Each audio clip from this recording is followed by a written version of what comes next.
n equals -25, and we will use the same function series again. This time we want to go along the row. So it's already a row, don't change anything. Our time step we as we want 1, which is perfect, and we want to start at 25. Right? So fetch, right, 25. You're done. So this is a quick and dirty way to, well, it's a quick way to set it up, right? So by now we have done 1, 2, we're 50% through the problem set. We're in efficiency. All right, next we're going to set up the initial conditions. Here things get a little bit more hairy. So you can look through all of this stuff. Essentially, we're going to use this, right? We're going to be working on the right-hand side first, and then we're going to figure out the left-hand side when we are done. Okay, so right-hand side is very simple. You just matter of putting in the numbers for the formulas, right? So this notation in the Excel equivalent is common, right? It's just a combination. So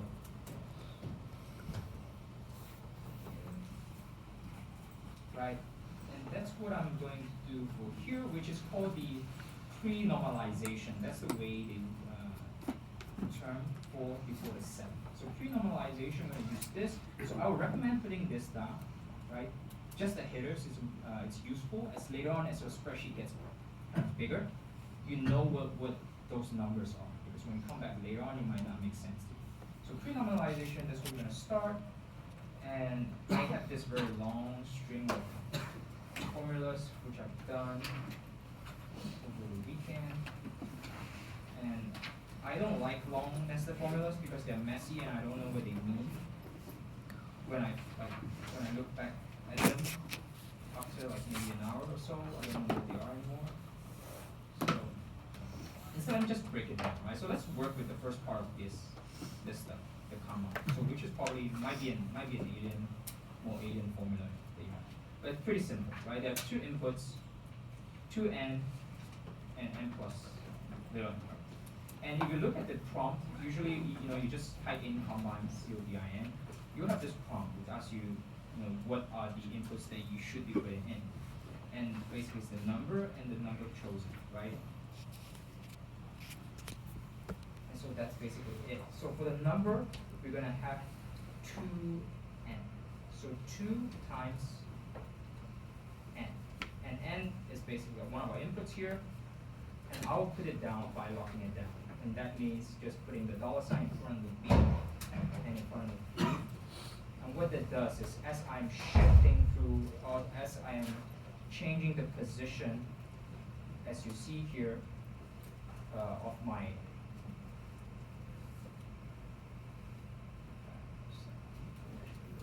realization, so this is the one.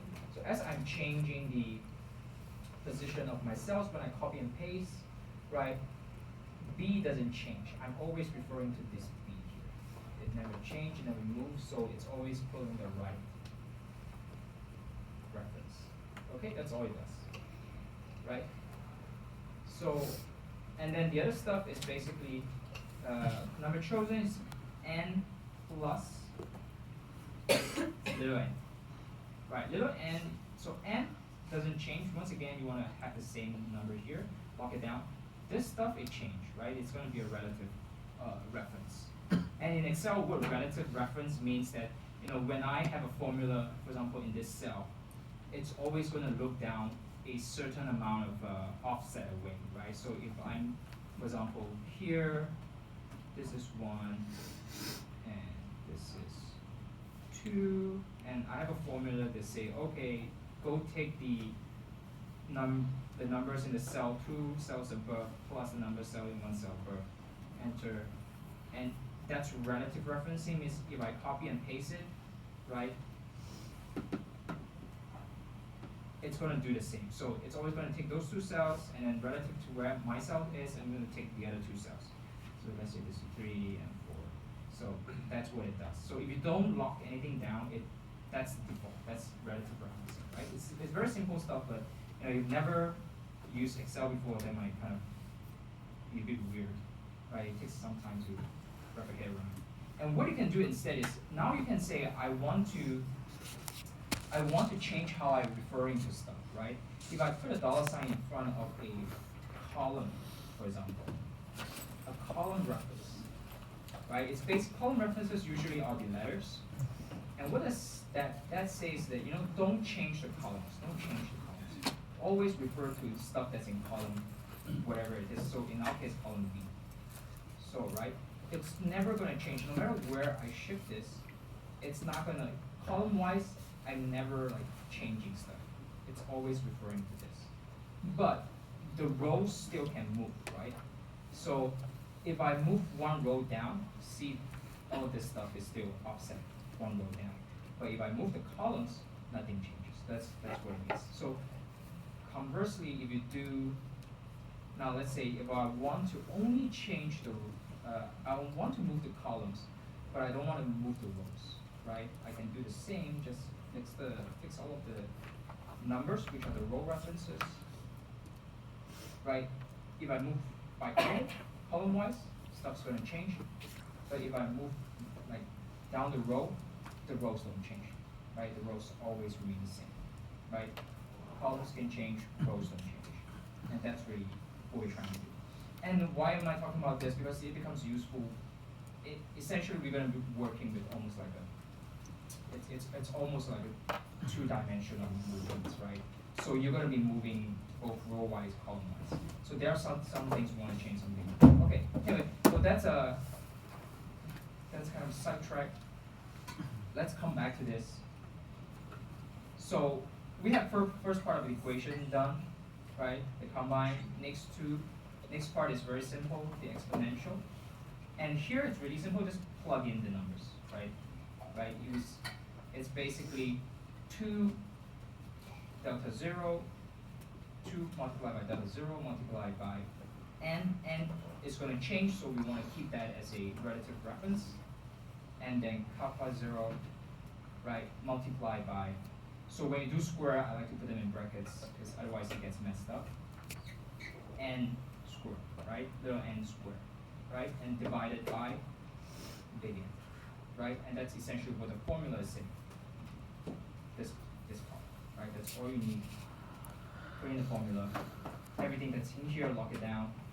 Everything that's here is only one relative reference. You're good, right? So you have those two parts of the equation, and it's just a product of those two parts of the equation, right? So this is one, this equals to this, you know you're right. Okay, so we already have the pre-normalization done, and you know, here is what we want to do, right? So once we've done one, we want to drag them all across, right? So I will go drag all the way there. Here, now, here's really kind of a tip for you guys when you're doing this problem set. There are model outputs here, and this model, like, there are a couple of steps before you get to the answer. So as you work through this, just check, you know, like, pre-normalization of this first cell. Does it equal to what I'm getting? If you're right for a couple, yeah, you're probably correct. It's better to catch errors early on, rather than have them kind of roll on later on, and then you figure out, oh, now I'm at step 100. Which one? Like, am I wrong at step 5 or am I wrong at step 50? Now I don't know, right? So just check it at each step that you go. Okay, so once we have this, we're satisfied. Let's just copy all of them, right? You just Control C, Control V. Assuming your relative references are all set up correctly, you should have no problem. And then you have this pre-normalization done. All right, good. So this part is done.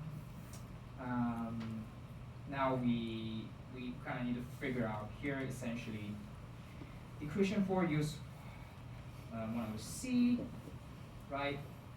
So in this part of the instruction, it tells you sum of the value in row 33 equals 1 over C. So we need to calculate this stuff, right? And this stuff is basically in this cell here, sum. And it's really simple. It's just the sum of all the stuff, like all these things in the pre-normalization factors from n equals to minus 25 to n equals to 25, right? Sum them up, and that's a great way to check as well. Now you know that you have done each one of those correctly if your values match up with the sum here. And mine does. Great. Okay.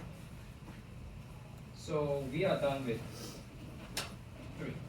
75% of the work done, and 75% of the questions answered, maybe about 5% of the work done. Right? Problem 4, question 4 is where it gets, a bit more tricky. Oh wait,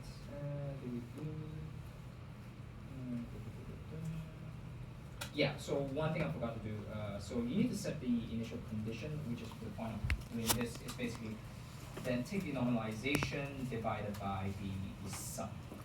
Okay, so this is the last part of question 3, right? So just take the normalization. You're gonna only use it for this one particular row, when time equals to 0. Otherwise, you don't need to use it, so that's fine. Just have it there, right?